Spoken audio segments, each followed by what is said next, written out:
ہم سے بھی پہلے جو بڑے بوڑھے تھے وہ کہا کرتے تھے کہ ایک دجال آئے گا، اس کے آنے سے پہلے دنیا میں چند فتنے رونما ہونے شروع ہو جائیں گے۔ پاکستانیوں پہچانو، فتنے برپا ہونے شروع ہو گئے ہیں۔ آج کے ایک عالم مشہور فتنے کا نام عمران احمد خان نیازی ہے۔ آپ کے ملک کو کدھر لے کے جا رہا ہے؟ اس کو کوئی چیز بھی اچھی نہیں ملتی، اس کو ٹیم بھی اچھی نہیں ملی۔ آپ غور کریں، اس کو عوام بھی اچھی نہیں ملی، اس کو ساتھی بھی اچھے نہیں ملے، اس کو پتہ نہیں کیا کیا اچھا نہیں ملا، اس کو باجوہ بھی اچھا نہیں ملا، اس کو الیکشن کمیشن بھی اچھا نہیں ملا، اس کو امریکہ بھی اچھا نہیں ملا، اس کو سفیر بھی اچھے نہیں ملے، اس کو کوئی کورٹ کوئی جج بھی اچھے نہیں ملے، اس کو اپنے فوجی بھی اچھے نہیں ملے، اس کو کیا کچھ نہیں اچھا ملا۔ غور کرو، اس کو آپ بھی اچھے نہیں ملے، اس کو ساتھی بھی اچھے نہیں ملے، اس کے حق میں بھونکنے والے بھی اس کو اچھے نہیں ملے، اس کو میڈیا بھی اچھا نہیں ملا، اس کو خط بھی اچھا نہیں ملا، خط لکھنے والے بندے بھی اچھے نہیں ملے، اس کا پروپیگنڈا کرنے والے بھی اچھے نہیں ملے۔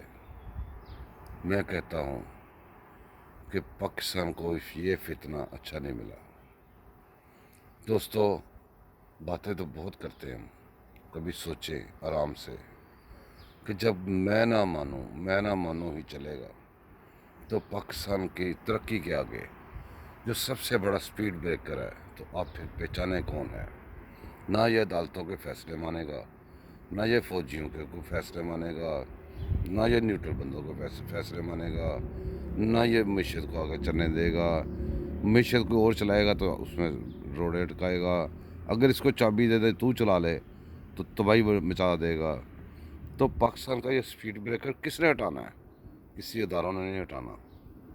یہ اس کے سپورٹر آپ کو پتہ چل گیا ہے، پاکستان کے جھنڈے جلانے والے، پاکستان کے تبرے بولنے والے، پاکستان کو گالیاں نکالنے والے اس کے سپورٹر ہیں۔ اس فتنے کو جتنی جلدی پہچانیں گے اتنی جلدی تھوڑے نقصان سے بچ جائیں گے، جتنی دیر سے پہچانیں گے اتنا نقصان زیادہ ہوگا۔ جاگیں، پلیز جاگیں۔ میری سارے پاکستان سے ریکویسٹ ہے، جب پاکستان کا درد دل اپنے دل میں درد دل رکھتے ہیں پاکستان کے لیے، جو پاکستان کے وفادار ہیں، میں جو اپنے دین کے اپنے اسلام کے وفادار ہیں، میں ان سے بات کر رہا ہوں، دوسرے بندوں سے مجھے کوئی سروکار نہیں۔ اللہ حافظ۔